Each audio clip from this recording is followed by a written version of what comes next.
I did get the bumper on. Everything looks really good. Paint turned out really nice. Even had the little license plate light housings painted to match the color of the truck. C bumper that you get. It's got the brackets. They already come coated, which is nice, and all new hardware.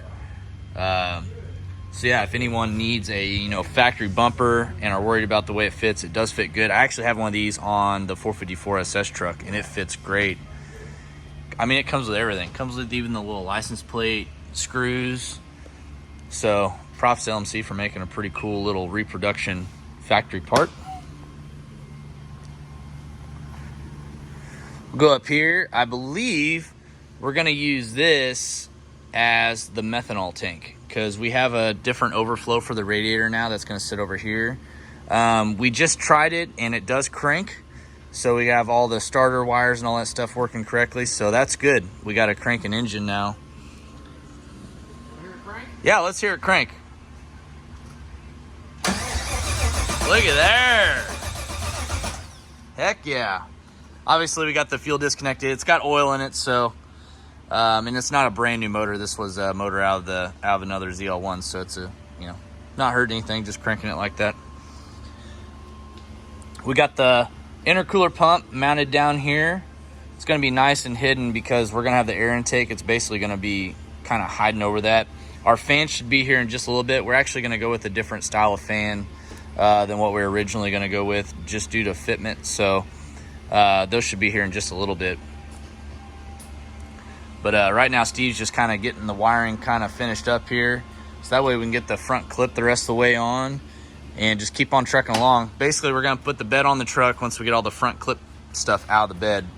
It's kind of our storage area right now for all the stuff up here up front.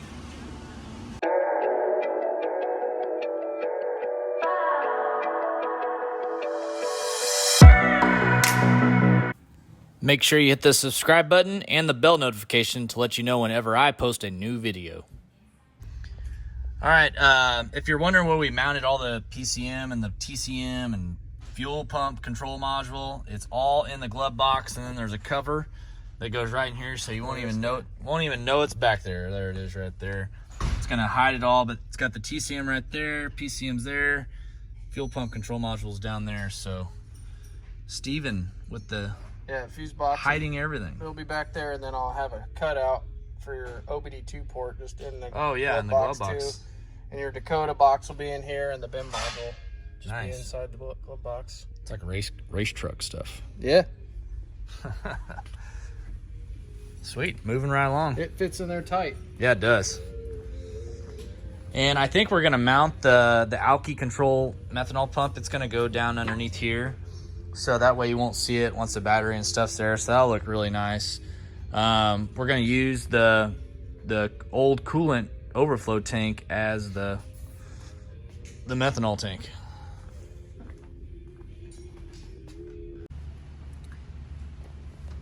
Getting the methanol pump mounted right now. We're gonna put it right there. The battery tray sits right there, so it'll be nice and hidden underneath the battery tray. You won't see it. All you'll see is a black braided line going right over into there.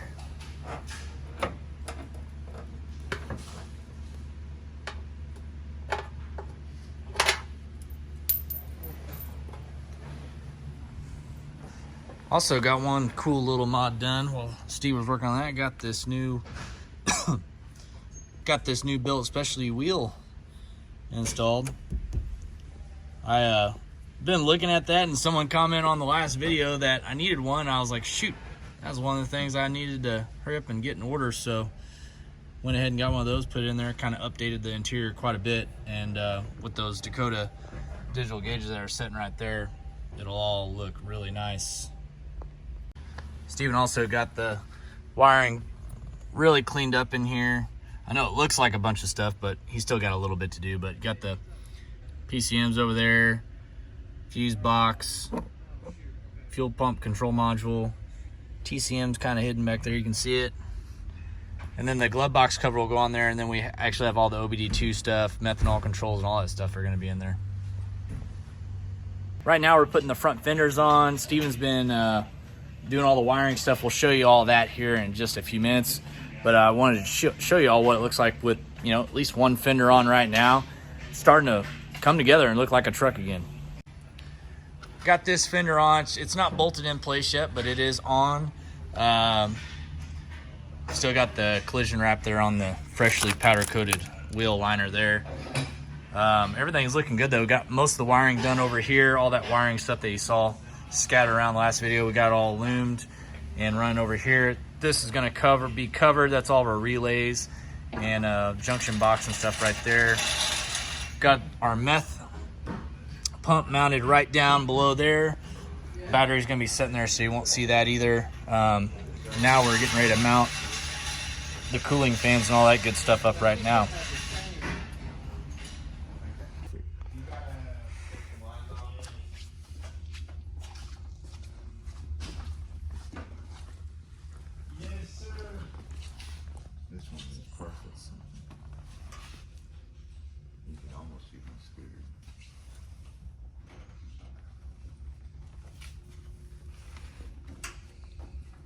All right, went ahead and mocked up the grill, the bumper, and we got the fenders mocked on. We got to do some alignment stuff on the fenders, but look at the stance on the truck up front. We're going to put a little bit more narrow tire on the front so it tucks up in there, and we also got to roll the front fenders, but that thing is sitting perfect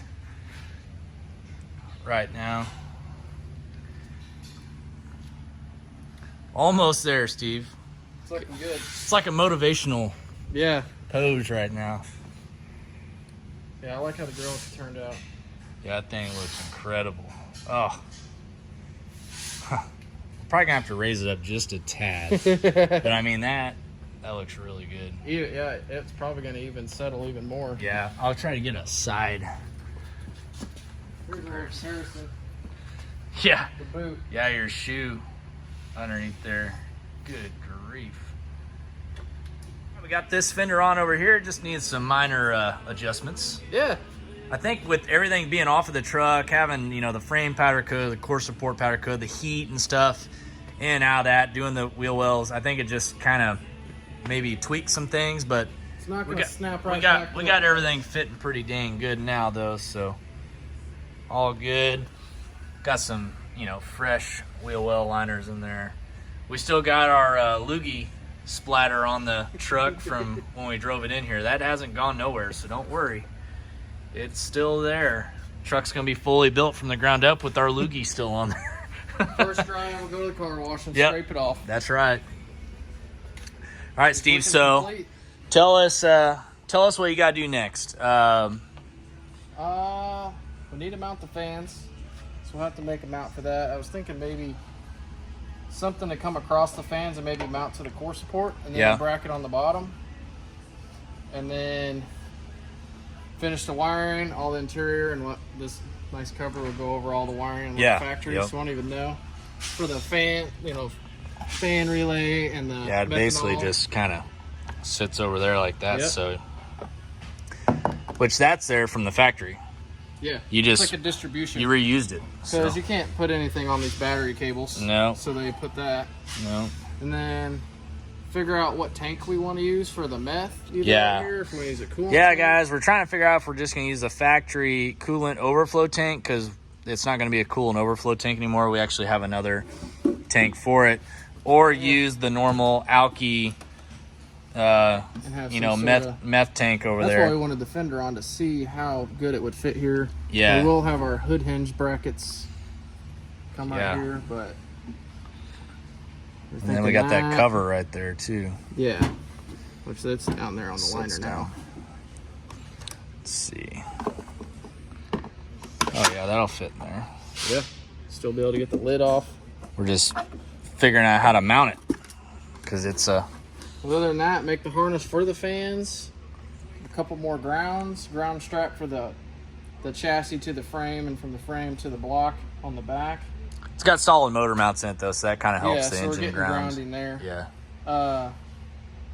The Dakota wires, just got to extend the factory wires to the box for the Dakota dash.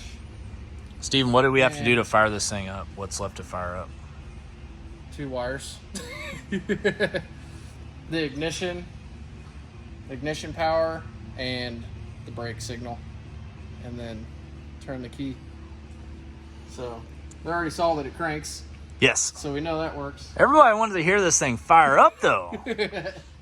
So, and I guess we don't need the math. We need to figure out an intake. We're running low on space here. Yeah, guys, we'll It's show really you. tight. We'll show you what we're talking about. So this is a really sharp bend rotofab elbow off like a a ZL1 Camaro, and this is the problem that we're facing right now. This, I don't know if I can get the camera in there. This, it's like almost into the fan. It's not quite. Is it hitting right now? No, It's touching the shroud right there in the corner. It's touching the shroud, but it's going to be a really tight fit, everybody.